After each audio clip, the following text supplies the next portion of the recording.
Aldrin Sampear is also there for us, and he is part of our team tracking the budget story for us on the ground. Aldrin, it's about, 54 minutes or so before Enoch Godongwana takes to the podium?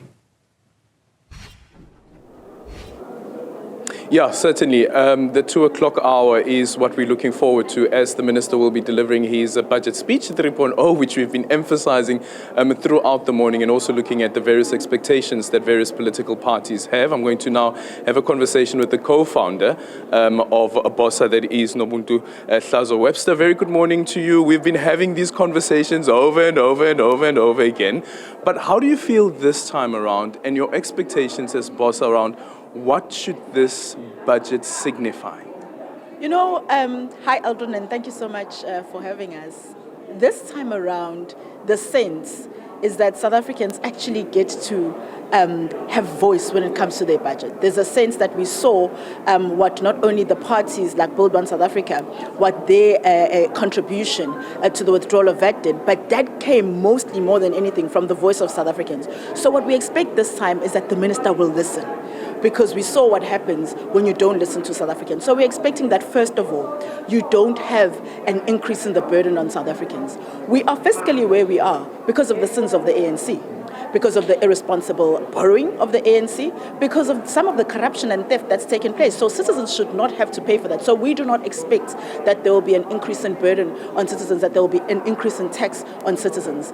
This time we expect to see growth. There has got to be a signal that we are building towards growth in this budget. We've got to be able to see that we're investing in infrastructure, catalyzing jobs, making sure that we are catalyzing job creation and stimulating the economy for job creation, amongst other things that will signal growth. Where would that growth be coming from, considering that projections, once again, an indication that when the Minister delivers his budget speech this morning, that this afternoon rather, we will hear another revision of our economic growth projections downwards once again from 1.9 to 1.5. So how do we get to that point of saying that here is the economic growth that is required to ensure that we are able to create the jobs that are needed by South Africa so desperately? We make decisions and invest in the kind of activity that will stimulate growth. I've already mentioned, for instance, infrastructure development. We have to look, for instance, at SOEs. We shouldn't be seeing SOE bailouts. Instead, strategically, we should be looking at public-private partnerships when it comes to SOEs. Get that external investment that comes from outside the fiscus, and make sure that you have partnerships that will make these SOEs efficient and ultimately revenue generating. There's something we don't talk about in South Africa. We don't talk about the fact that SOEs are actually supposed to generate revenue for the states. And actually what ultimately happens is that they become a burden on the states. And right now they've been pulling from our fiscus. So those are the kinds of decisions that can lead to growth, where you are making sure that the investment is rather on saying, let's have infrastructure development, let's build funds like the Jobs and Justice Funds, which we speak about at Build One South Africa, which then catalyze other economies outside of the mainstream, new economies, digital frontiers, township economies. Yeah. The SARS has been saying that there is possibly like 800 billion rand that is out there from taxpayers that are non-compliant. And if more money is spent on SARS, SARS will be able to recoup at least some of that money. That will be able to plug that hole. Should more money be spent on SARS and giving SARS the type of money that is required to bring about the efficiency around tax collection? I mean, absolutely. We saw what SARS has been recently able to do in terms of the revenue collection and the improvement in revenue collection. And so those are the types of activities and those are the types of line items that we should be investing in. Let's empower SARS. Let's make sure that we capacitate and resource SARS to be able to collect more revenue. Absolutely. This budget, the other problem around it is the impact, of course, that it has on the other spheres of government, whether we speak about provincial as well as local government. Speak to us about the impact that it has on the provinces, specifically because the provinces, some of them have already given their budget speeches and delivered their budget speeches. What happens if there is a revision and a reworking around expenditure, of course, which seems that it is inevitable that will happen. The impact that has then on provinces and what that means for the provinces' budgets that have already been delivered. I think we've been able to see that we can work around any sort of changes that happen in the whole budgeting process. Like you say, we are in Budget 3.0, and we have worked around that. And as we stand now, we were able to get to this point where we'll have a budget delivered. We will inevitably get to DORA and to the appropriations bill, which you talk about, which will then divide the expenditure. And so provinces should be ready to be able to adjust should they need to adjust accordingly. But ultimately, any adjustment that must happen should be for the growth of South Africa, of the South African economy, and it should be to the benefit of citizens, ultimately. What about austerity? We can't afford to really have an austerity kind of budget. We have a goal from the president, which is at 3%. We're saying as Build One South Africa, that's not enough. If you look at how much we actually need in order to have job creation, we need 5%. 3% would keep us at the status quo. We wouldn't have an increase in employment at that rate. We wouldn't actually start to see productivity growing at that rate. So we actually need to be aiming even higher than 3%. And an austerity budget can't land us there. I keep saying the ANC got us here, and they must work to get us out. They have to look and see what is it. And we, in the ways that we have engaged with the ANC, we've given proposals. One of the proposals we gave was to say a syntax. Let's make sure that we have a syntax for online gambling. That's one of the ways to generate revenue.